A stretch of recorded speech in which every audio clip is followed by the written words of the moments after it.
Senhor Jesus disse várias vezes: quem tem ouvidos, ouça o que o Espírito diz. Então, hoje nós vamos começar a ler o livro de Abacuque, no capítulo 1. Vamos pedir, antes de tudo, a direção de Deus.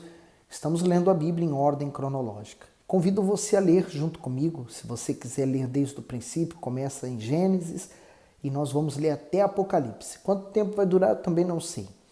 Dá o seu gosto no vídeo, manda esse vídeo para alguém, compartilha, para que essa pessoa também venha ler a Bíblia junto conosco, tá bom? Vamos pedir a direção? Senhor Jesus, eu peço que o Senhor dê-nos do Teu Espírito para que possamos entender a Tua palavra e o que o Senhor quis falar ao Teu servo. Em nome do Senhor Jesus. Amém. Eu vou começar através do comentário do versículo 1, que diz assim: o livro de Abacuque traz um intenso diálogo entre o profeta e Deus. Com as suas mensagens, podemos aprender muito sobre a nossa própria vida. Ao ver que o perverso império da Babilônia seria usado para trazer o juízo ao povo escolhido, mas caído, Abacuque começa o seu relato perplexo e desesperado em meio ao pecado do povo e ao iminente cativeiro. Ele sente como se Deus nada tivesse fazendo para impedir a calamidade. Os conflitos e as preocupações do profeta acabam quando sua fé é despertada. Ele recebe a revelação da fé, que se tornou o princípio da vida do justo em toda a Escritura. Por isso termina o livro alegre e confiante na sabedoria e na fidelidade de Deus. Então, quando nós estamos no Espírito, então nós temos paz, independente do que esteja acontecendo. Quando nós estamos na carne, então nós entramos em conflitos, vem as dúvidas, vem o medo, vem a ansiedade. Então nós não conseguimos reagir com fé, mas reagir com a dúvida. Então você pode avaliar em que estado você está, na dúvida, na carne ou no espírito, na fé, na certeza. Então Abacuque, capítulo 1. O peso que viu o profeta Abacuque. Até quando, Senhor? Clamarei eu e tu não me escutarás. Gritarei violência e não salvarás. O comentário diz: até quando, Senhor? Clamarei eu e tu não me escutarás. Quem nunca esteve como Abacuque, angustiado por ver tantas injustiças? Quem jamais reclamou de demora em receber as respostas de suas orações? Ao colocar seus olhos nas circunstâncias, o profeta viveu momentos de dilemas e de inquietações. Veja que perante os problemas não adiantam os questionamentos e os porquês, pois rapidamente eles podem se transformar em murmurações e dúvidas. As orações e as atitudes de fé não são infrutíferas, ao contrário, o Altíssimo, a seu tempo e ao seu modo, age em nosso favor. Continuando no 3. Por que razão me mostras a iniquidade e me fazes ver a opressão?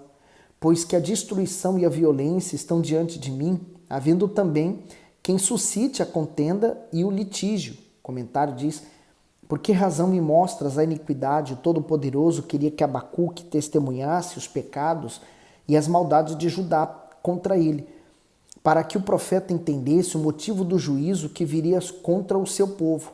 O profeta sofria ao ver que o mal reinava em toda a nação e se afligia ainda mais porque sabia que esse mal era acusado por líderes insubordinados à lei de Deus. Abacuque ansiava pela justiça divina contra aqueles que distorciam a verdade. Algumas vezes o Senhor permite que seus servos presenciem e até sofram injustiças para suscitar a revolta que promove a fé, pois há sempre um propósito nas situações que vivenciamos. Então, nós vimos que Jeremias pregava e o povo não ouvia. Agora nós estamos vendo Abacuque orando, falando com Deus, quer dizer, em oração pedindo a Deus uma resposta. Assim como nós, né? Nós estamos enfrentando uma luta e vamos até Deus para orar. No caso, aqui Abacuque, ele ainda está aflito, angustiado, né? A parte B do versículo diz assim, disciplina é uma prova de amor. Os jornais trazem em larga escala os mesmos problemas que condenaram Judá: impunidade, violência, injustiça. Um problema desencadeou outro e contaminou quase todas as pessoas, tornando-as insubordinadas.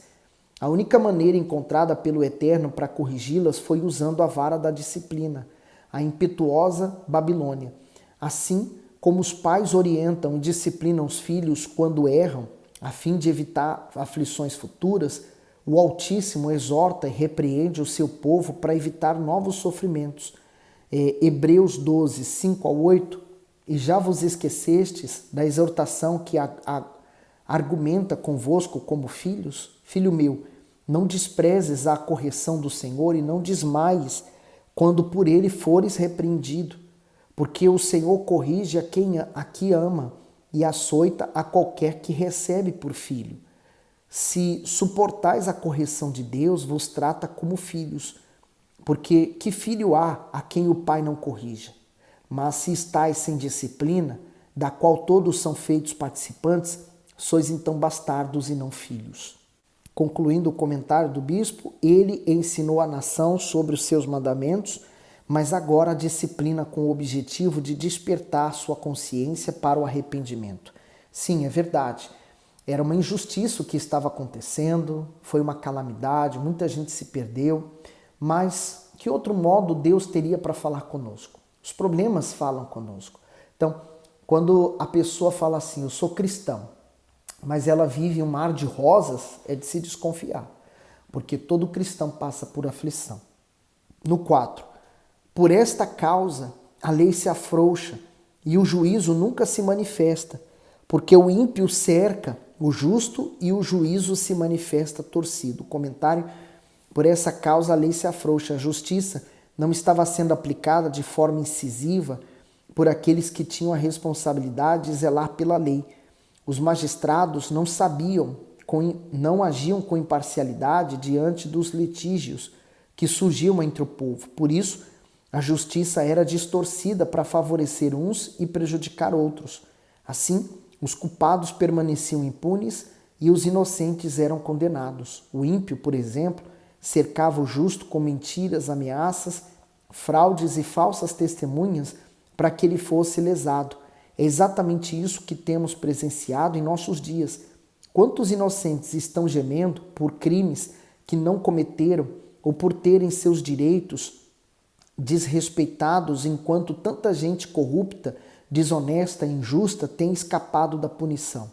Mas ainda que os perversos escapem da justiça do tribunal dos homens, jamais escaparão da justiça do tribunal de Deus. Então, por isso que nós entregamos a vingança a Deus, pertence a Ele, e Ele vai tratar de todo o resto.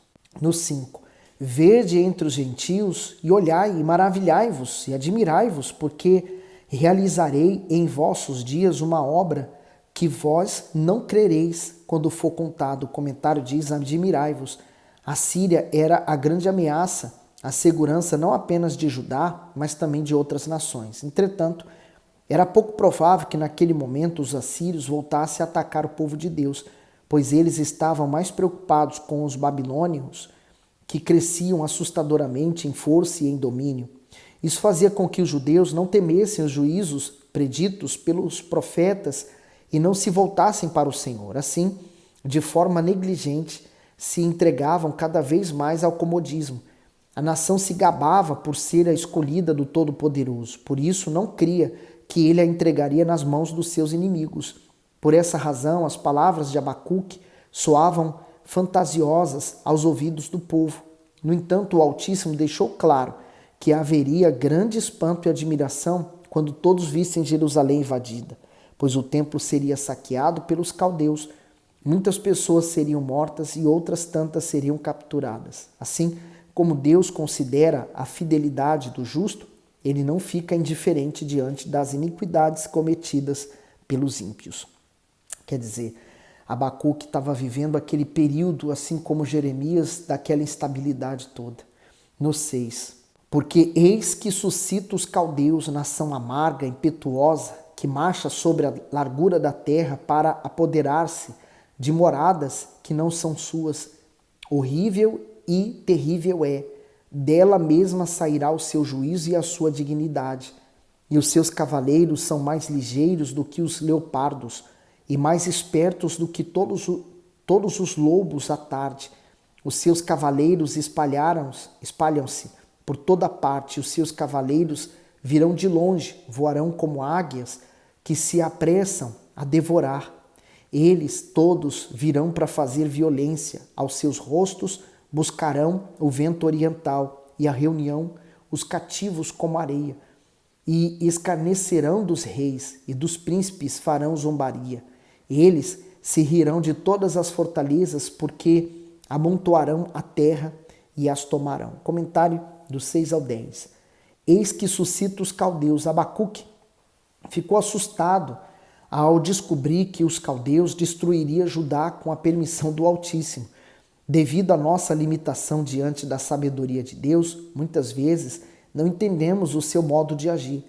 Embora o profeta visse apenas o mal, havia promessa de restauração futura. Conosco não é diferente.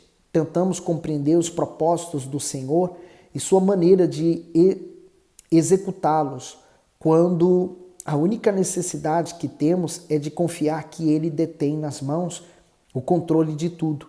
Pela fé, podemos nos manter erguidos até mesmo nos piores momentos e crer que esses dias de dor passarão.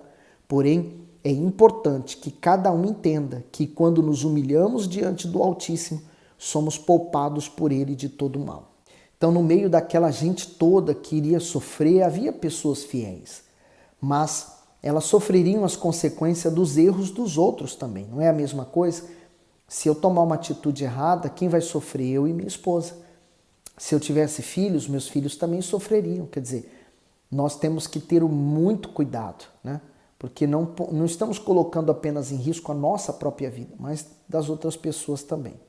No 11, então, muda sua mente e seguirá e se fará culpado, atribuindo seu poder ao seu Deus. O comentário diz, muda sua mente.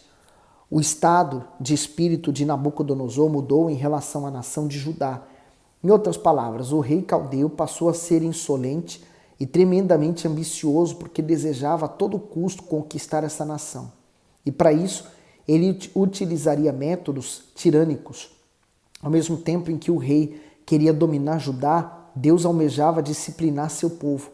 Dessa forma, enquanto os judeus permanecessem insensíveis à sua voz, o Senhor usaria circunstâncias e pessoas como o próprio Nabucodonosor para quebrantá-los. Isso mostra que o povo de Judá estava tão perdido que precisou ser repreendido por meio da perversidade dos incrédulos babilônicos. Então, eles sofreriam muito, mas se voltariam para Deus.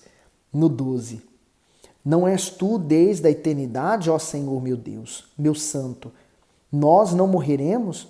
Ó Senhor, para juízo puseste, e tu, ó rocha, o fundaste para castigar. Tu és tão puro de olhos que não podes ver o mal, e a opressão não podes contemplar. Porque olhas para os que procedem aleivosamente e te calas quando o ímpio devora aquele que é mais justo do que ele. O comentário diz assim, ó Senhor meu Deus, meu santo, o antídoto para o desespero é a confiança no caráter de Deus. Enquanto o profeta olhava as circunstâncias ruins, ele ficava frustrado e sem perspectiva. Mas ao orar e focar na grandeza de Deus, alcançou um novo entendimento. Para sermos poupados de sofrimentos, desde crianças fomos ensinados por nossos pais a não confiarmos em estranhos. Realmente, esse é um sábio conselho, mas muitos são aqueles que têm considerado o Altíssimo estranho também. Por isso, têm dificuldade em crer na sua palavra. Mas o Senhor nos convida a não apenas confiar no que Ele diz. Provérbios 4:10, ouve, filho meu, e aceita as minhas palavras, e se multiplicarão os anos de tua vida. Seguindo o comentário, mas também a colocar nossa vida e nossos sonhos em suas mãos. Seus atributos infinitos e maravilhosos, como justiça, santidade, soberania, benignidade, fazem qualquer coração atribulado sossegar. Só mesmo quem não conhece o Todo-Poderoso encontra dificuldades de entregar a Ele toda a sua vida sem medo. Daí a importância de você manter uma boa consciência, né? A consciência pura nos dá essa fé, que em meio às tribulações, em meio aos problemas, nós temos paz. No 14. E por que farias os homens como os peixes do mar, como os répteis, que não tem quem os governe? Ele Ele a todos levantará com um anzol, apanhá-los-á com a sua rede e os ajuntará na sua rede varredora. Por isso ele se alegrará e se regozijará. Por isso sacrificará a sua rede e queimará incenso à sua varredura, porque com elas engordou a sua porção e engrossou a sua comida. Porventura, por isso esvaziará a sua rede e não terá piedade de matar as nações continuamente? O comentário diz: Judá, reino do sul, poderia ter aprendido a lição com a queda de Israel, reino do norte, mas ignorou seu sofrimento e seguiu igualmente na rebeldia. Por isso enfrentou homens violentos que subjugavam nações inteiras. Eles eram comparados a pescadores que usam todos os recursos para atrair os peixes e deixá-los sem defesa ou escapatória. Há pessoas que, por mais que vejam exemplos ou sejam aconselhadas ou alertadas, não são capazes de se consertar na vida.